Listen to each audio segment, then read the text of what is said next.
ढुल्लू आज के दिन जो वो रावण बन गए, राक्षस बन गए, वो पूरे बाघमारा को निकल गए।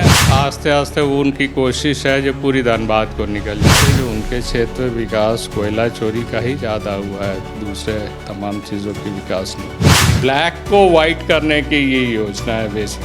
बातचीत हो तो सब लोग चाहते हैं जो फ्लाईओवर बने।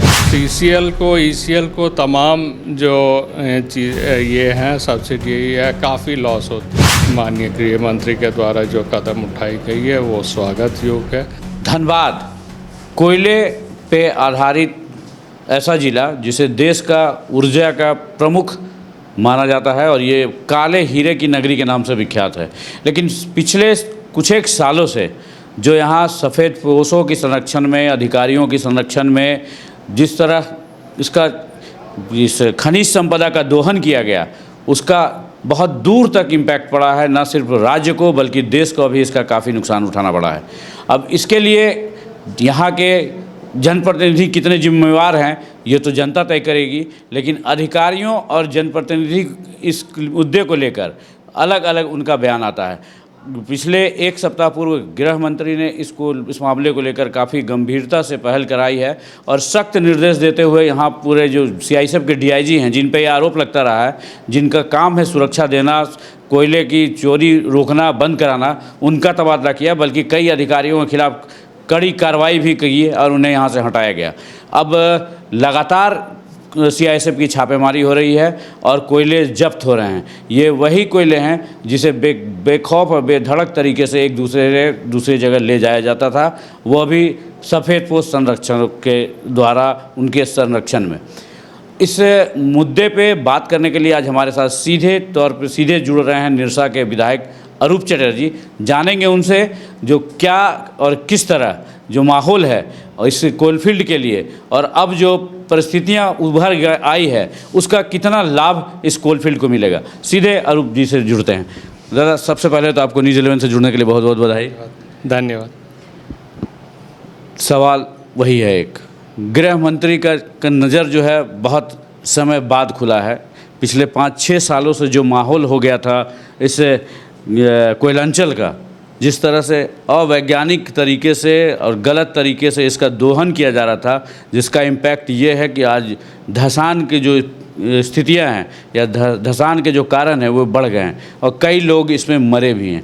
और इसमें सीधा आरोप लगता है जो सफ़ेदपोश जो संरक्षक हैं, जो इन्हें राजनीतिक संरक्षण है, जिन्हें अधिकारियों के ओर से संरक्षण है, उनके द्वारा किया जा रहा है। लेकिन अब जब ये जो कार्रवाई हो रही है तो वो उसके माध्यम से वो उस पर अंकुश लग रहा है। आप कहाँ देख रहे हैं इसको? हम व्यक्तिगत तौर पर बहुत ही खुश है जो इस चीज़ को माननीय गृह मंत्री ने कम से कम देखा है और ख़ास करके धनबाद ही नहीं, पूरी कोयलांचल ECL, BCCL, CCL में जिस तरीके से चोरी होती है, आउटसोर्सिंग से एक संगठित गिरोह के द्वारा प्रत्येक दिन 30 से 35 हाईवा माल निकालना, इलीगल माइनिंग जहाँ जहाँ होती है वहाँ से अलग से ट्रक से माल निकालना, ये तमाम चीज़ों को अगर ये करेंगे तो हम समझते हैं जो कम से कम 8 से 10 हज़ार ट्रक जो है यहाँ से निकलती है धनबाद से रोज़ाना, जिसका कीमत कई करोड़ में है। तो इससे BCCL को, CCL को, ECL को तमाम जो ये हैं सब्सिडी है, काफ़ी लॉस होती है। आपको ज्ञात होगा जो वर्ष 2000 में जब मेरे पिता कोयला माफियाओं के खिलाफ एकत्रित होकर लड़ाई लड़ते थे, उनको भी कोयला माफियाओं के द्वारा जब बाइक में, मोटरसाइकिल में आ रहे थे तो पीछे से गोली मार कर हत्या कर दी। तब से लेकर आज तक हम भी संघर्ष कर रहे हैं जो पब्लिक सेक्टर यूनिट की लूट है इसको ख़त्म हो, इसको बंद हो। और हम समझते हैं जो माननीय गृह मंत्री के द्वारा जो कदम उठाई गई है वो स्वागत योग्य है। हम लोग भविष्य में माननीय गृह मंत्री के साथ इस विषय पर और भी हम लोग मिलेंगे। दादा, तो इसमें जनप्रतिनिधियों का भी बहुत बड़ा रोल होता है, चूँकि उनकी भी जवाबदेही होती है इस इलाके को डेवलप कैसे किया जाए, लीगली, लेकिन यहाँ तो जनप्रतिनिधियों का हाल है कि वो इलीगल तरीके से अपना कुनबा बनाने में लगे हुए हैं। तो इसको क्या लगता नहीं है जी, इस पर उनकी भी जवाबदेही बहुत अधिक है?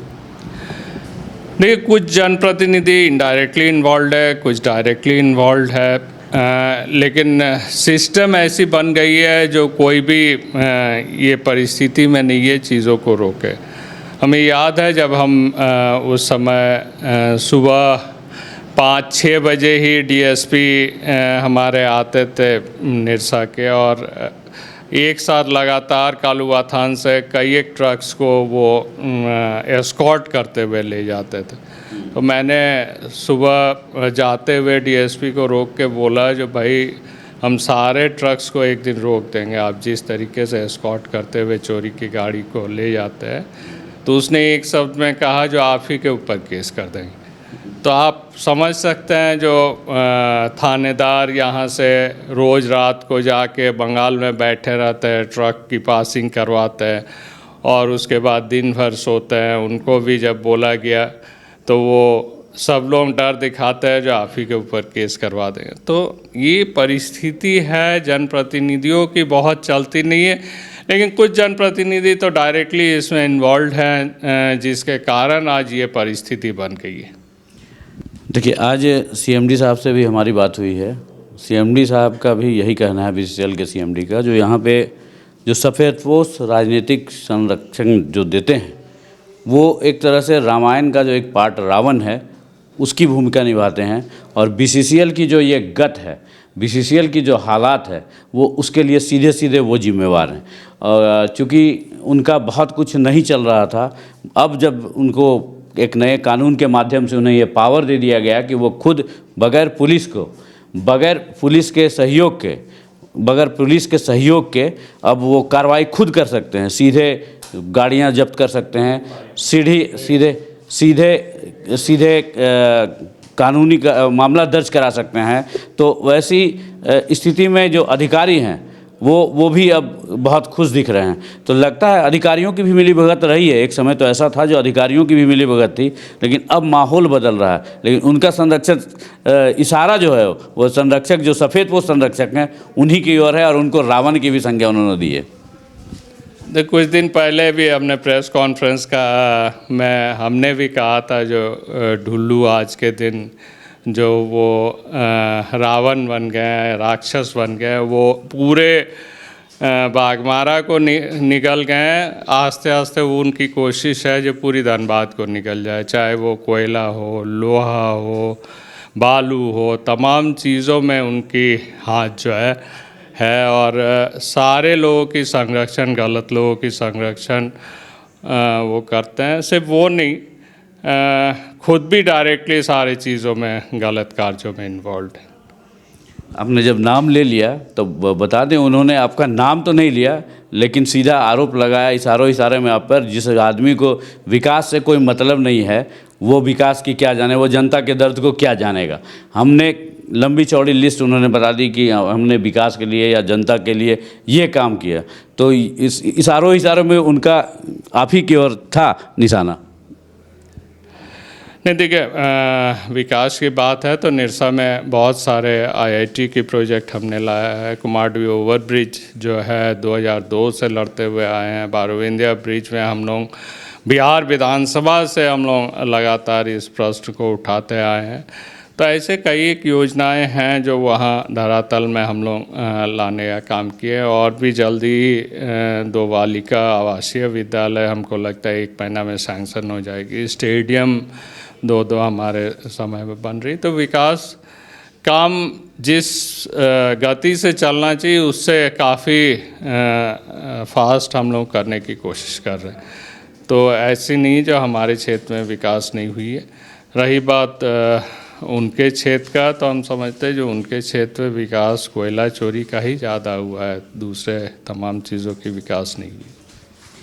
वो आखिरी सवाल है, निरसा में जो ये एलिवेटेड रोड का जो इशू बन रखा है, जो एक और सांसद और दूसरी ओर आप, हालांकि अब उसको वो बीजेपी से जोड़ रहे हैं, जो बीजेपी का यह आंदोलन है, और एक तरह से पीछे नेपथ्य में आप ही लोग दोनों हैं। तो कारण क्या है, क्यों, मतलब चूंकि ये एलिवेटेड रोड बन जाएगा तो सबका कल्याण होगा, तो फिर उस पर रोक क्यों? देखिए 2008 से हम लोग लगातार एलिवेटेड रोड की लड़ाई लड़ रहे हैं। Nirsa citizen committee, Govindpur citizen committee हमेशा ही इस लड़ाई को लड़े हैं। प्रशासन के द्वारा भी चिट्ठी हमेशा भेजी गई है। उस समय सैंक्शन भी हुई थी, लेकिन दोनों साइड दीवार होने के कारण हम लोगों ने ज़बरदस्ती काम रोक के उसको कैंसिल करवाया। बाद में गडकरी जी से हम लोगों ने, जब रघुवर जी के वहाँ आए थे, तो हम लोगों ने उनसे मिलके भी रिक्वेस्ट किए थे जो पिलर पेस्ट किया जाए। उसके बाद से भी नेशनल हाईवे के ऑफिस आना जाना, वहाँ चिट्ठी पत्री करना। देखिए इस तरीके से सिर्फ हमारी भूमिका नहीं है, यहाँ की आम जनता की भूमिका है, पूर्व सांसद हमारे PN सिंह जी की भी भूमिका है, तो ढेर लोगों की भूमिका इसमें है। मीडिया में भी हमेशा जाम की स्थिति, ये तमाम चीज़ें छपती रही है, न्यूज़ आते रही है। तो माननीय सांसद महोदय को ये बोलना चाहिए जो ये सबकी लड़ाई की देन है, जनता की लड़ाई की देन है। हम तमाम लोगों की भूमिका रही है इसमें। महज उनकी इलेक्शन के 18 दिन बाद वो टेंडर हो गई, उसका मतलब ये नहीं जो ढुल्लू जीते और टेंडर हो गई, सारी चीज़ प्रशस्ति हो गए। तो इसकी एक प्रक्रिया होती है जो 3 साल 4 साल से चलती है, तब जाके कोई भी काम सैंक्शन होती है। तो हम लोगों की मेन ऑब्जेक्शन है जो हमें DPR की कॉपी हमें मिलना चाहिए, क्योंकि हम जनप्रतिनिधि है और ये मेरा अधिकार है। चूँकि वो काम 50% बिलो में और 3 बार जो है S&P कंपनी ली, फिर वो जीत एशिया को दिए, जीत एशिया ने किसी और कोयला माफिया को ये दे दिया और उसी की संरक्षण में काम चल रहा है। तो वो देखना, क्वालिटी मेंटेन करना हम लोगों का काम है, जो यहाँ क्वालिटी बने। जिस तरीके से गोविंदपुर में जो है लोकल रॉड्स लगाई दी जा रही है, माइथन TMT की रॉड्स लगाई जा रही है, हम लोग डिमांड करते हैं यहाँ टाटा या जिंदल की रॉड्स कम से कम लगाए, ये अच्छे सीमेंट, अच्छी बालू लगाए। बालू यहाँ से उठ रही है, बिहार की पेपर लगा के जा रहा है। तो तमाम चीज़ जो है 2 नंबर काम करते हुए निकलने का काम कर रहे हैं और ब्लैक को वाइट करने की ये योजना है बेसिकली। तो हम लोग इन तमाम चीज़ों का विरोध करते हैं। यहाँ के लोकल लोगों को यहाँ एम्प्लॉयमेंट मिलना चाहिए। जब तक ये तमाम चीज़ें बैठ के सहूलियत से बातचीत नहीं होगी, बातचीत हो तो सब लोग चाहते हैं जो फ्लाईओवर बने, हम लोग भी चाहते हैं, और उसके बाद सबकी देख रेख में ये काम हो, हम समझते हैं जो ये अच्छी काम होगी। अंतिम सवाल, 22 तारीख को आपने जो एक संयुक्त प्लेटफॉर्म बनाया है और महाधरना नेशनल फ्लैग के नीचे, टारगेट तो वन एंड ओनली। देखिए हम लोगों ने किसी को टारगेट नहीं किया, क्योंकि इस मंच पर हमारे 7 माननीय विधायक ने अभी तक कॉन्फर्म किया है, जिसमें सरजू राय जी रहेंगे, जयराम महतो जी रहेंगे, हमारे धनबाद के जो माननीय विधायक राज सिन्हा जी रहेंगे, झरिया के माननीय विधायक रागिनी सिंह जी रहेंगे, अनूप सिंह जी जो कांग्रेस के वरिष्ठ नेता हैं एवं बेरमो के विधायक है वो भी रहेंगे। तो हम तमाम लोग जो हैं चंद्रदेव महतो सिंदरी के रहेंगे। हम अभी तक 7 MLA ने कॉन्फर्म किया है जो वहाँ उस धरना में उपस्थित रहेंगे, और सिर्फ धनबाद की विकास की बात होगी। धनबाद की विकास कैसे हो, धनबाद की प्रगति कैसा हो, इसके लिए हम तमाम पॉलिटिकल पार्टीज़ को हाथ मिला के चल रहा है। तो ये निरसा के विधायक अरूप चटर्जी जी, और जिन्होंने सांसद ढुल्लू महतो को एक तरह से रावण और राक्षस की संज्ञा दी है, और खुले तौर पे कहा है, खुलेआम तरीके से कैमरे पे न्यूज़ 11 के सामने कहा है कि बाघमारा क्षेत्र में जो विकास की बात करते हैं सांसद, बाघमारा क्षेत्र अगर उनका देखिए तो सिर्फ अवैध कोयला कारोबार का विकास हुआ है, दूसरा किसी चीज़ का नहीं। तो कौन सही में विकास कर रहा है ये तो जनता बताएगी, लेकिन ये आरोप और प्रत्यारोप का जो सिलसिला है वो जारी रहेगा। और आगामी 22 तारीख को जो एक महाधरने का जो आयोजन हो रहा है उसमें भाजपा के भी विधायक रहेंगे, और जिसमें खुलकर तो नहीं, लेकिन इशारों में सांसद ढुल्लू महतो की ओर ही रहेगा, लोग नेता उनके खिलाफ में ही रहेंगे। न्यूज़ 11 भारत के लिए निरसा, धनबाद के निरसा से सहयोगी संजय के साथ अरुण बर्नवाल।